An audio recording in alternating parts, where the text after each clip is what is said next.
I'm Steve Wiggins, and this is the Groundworks Ministries podcast. Today we're reading from the book of Deuteronomy, chapter 33. Let's focus on verse 1. This is the blessing that Moses, the man of God, gave the Israelites before his death. Now, almost at the end of the Torah, right? At the end of Moses' life, Moses' closing remarks end with a song and a poetic blessing.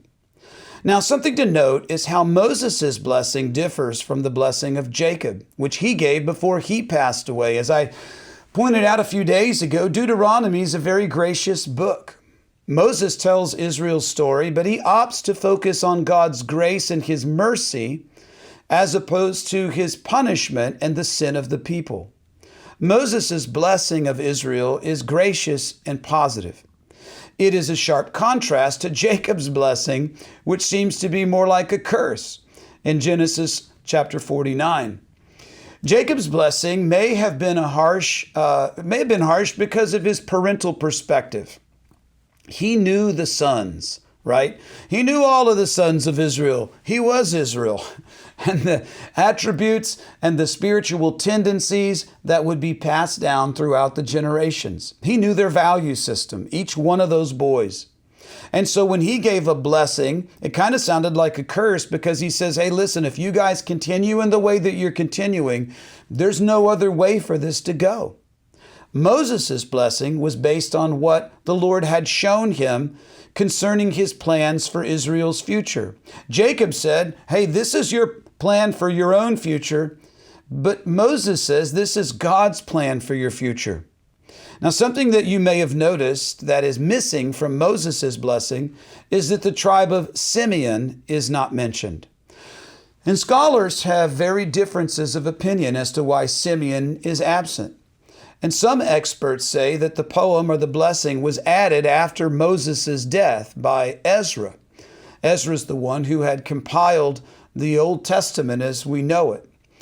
After Moses' death, and the scholars are led to believe that because Ezra had compiled this, that the tribe of Simeon was irretrievably dispersed at the time of the blessing's addition to Deuteronomy.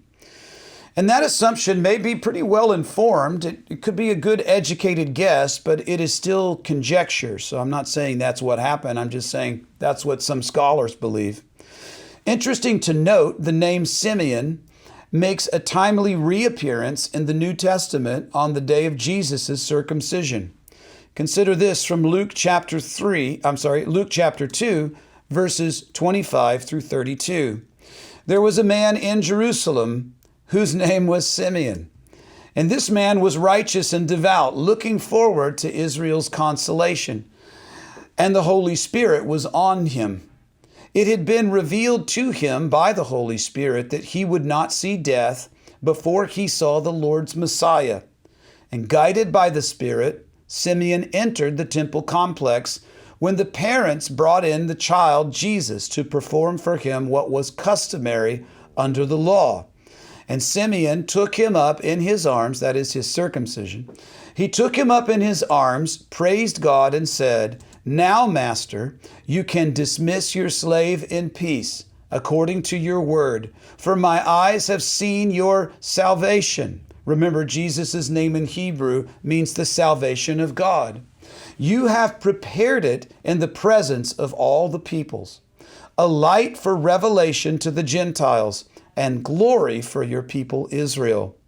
Perhaps it is totally unrelated, but I find it interesting that the name Simeon, which Moses omits from his blessing, is the name of the man whom the Lord chose to bless the Messiah, Jesus, on the day that he was circumcised and dedicated as a baby. Of course, in his pre-advent, the Messiah, who exists eternally, was dedicated before the foundation of the world to be our Yeshua, the salvation of God. And of course, we know him as Jesus. I'm Steve Wiggins, and this is the Groundworks Ministries podcast. Check us out at groundworksministries.com.